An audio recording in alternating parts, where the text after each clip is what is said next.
What if, in a world searching for signs of the divine, the greatest miracle was right in front of our face? What if Jewish history is the greatest argument for God?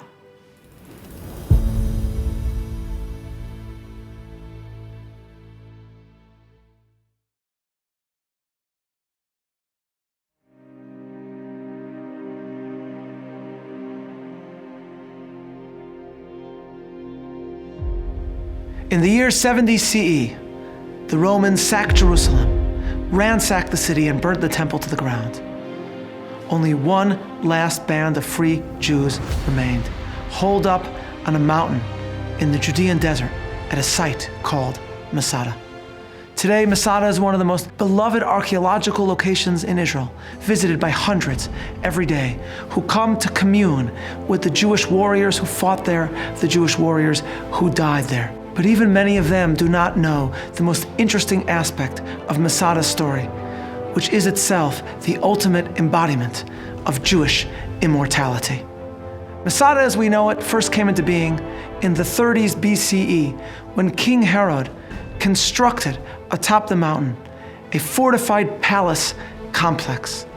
In 66 CE, when the Jewish revolt against Rome began, a fierce and fractious group of Jews captured the site and holed up there. Thus it was, when Jerusalem was destroyed, they remained the last to fight against Rome. Holed up on Masada, they waited, hoping against hope, for Jews to arrive from Babylonia to participate in their cause. They hoped in vain. Instead of Jews, it was Roman legionaries that arrived, the 10th Legion, which had destroyed Jerusalem. The Romans proceeded to build an enormous siege wall around the mountain, 8 to 10 feet tall and 2 miles in length, trapping them atop the mountain. The Romans then proceeded to build an extraordinary ramp that would allow them to ascend up to Masada. Today, this ramp is so large it can be seen from the air and appears part of the mountain itself. To look at it is to wonder at the lengths that the Romans would go long after Jerusalem fell to kill or capture 900 Jews. The Romans proceeded up the ramp, battering rams in hand, and knocked down the Herodian fortifications, only to discover that Masada's defenders had built an earthen wall behind it, which was impervious to their blows. This wall the Romans set on fire. For one miraculous moment, the flames appeared to turn back toward the Romans that had kindled it, but then the fire devoured the wall. The Jews atop Masada knew that capture was imminent. And according to the historian Josephus, they decided that it was better to die at their own hands as free Jews than surrender to the Romans. Josephus recounts a speech given by their leader, Eliezer ben Yair, words which live in Jewish memory from generation to generation. He says, "We were the first to fight the Romans, and we are the last, and I cannot but esteem it as a favor that God has placed it within our power to die as free men." They drew lots, choosing 10 men who would kill the rest. After these 10 men fulfilled their terrible task, they drew lots again, choosing one of them to kill the remaining 9.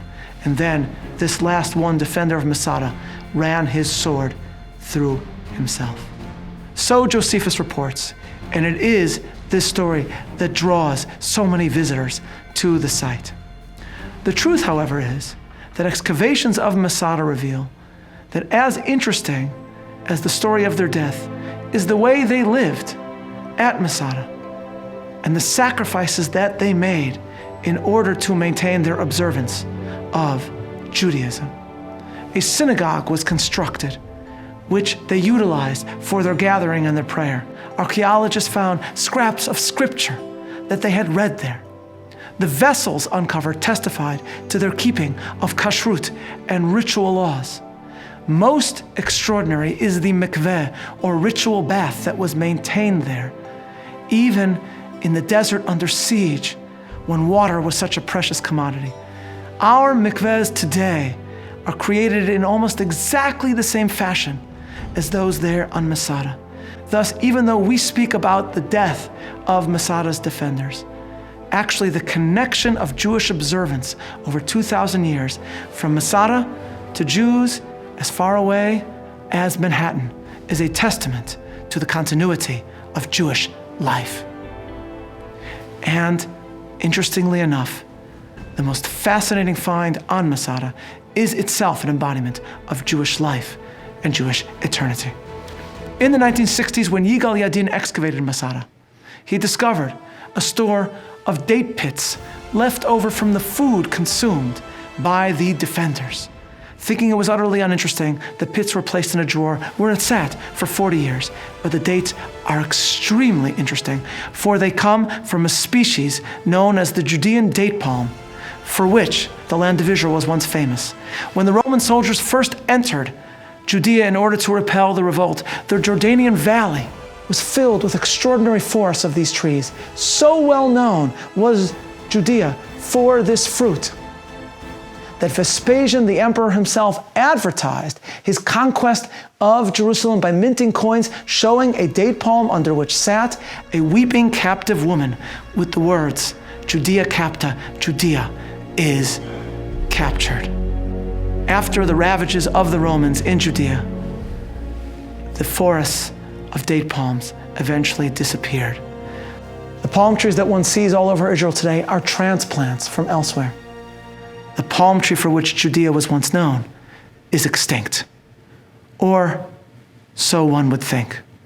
40 years after the original excavations of Masada, an Israeli botanist took those date pits, treated them, and planted them in Israeli soil.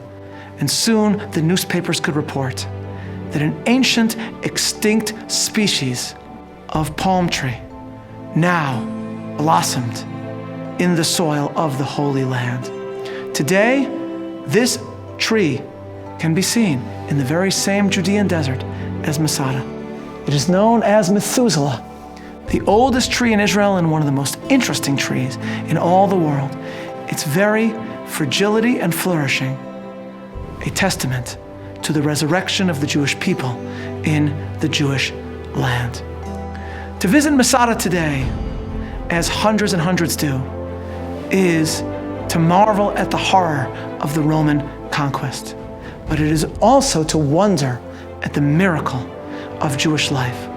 Think of how the Romans would react were they to know that their own empire is now long extinct and a ruin, while the siege ramp that they created is utilized by hundreds and hundreds of Jewish visitors to walk up and visit the mountain. Think of how they would react if they were to know that the site that they conquered is now the very same location where Israeli soldiers take their oaths, swearing that Masada will never fall again. Truly, Masada is itself a marvel of Jewish endurance. But perhaps even more wondrous than the story of Masada is the tale of one small tree taken from that site, which continues to grow today and is itself the most extraordinary and fitting testament to our eternity.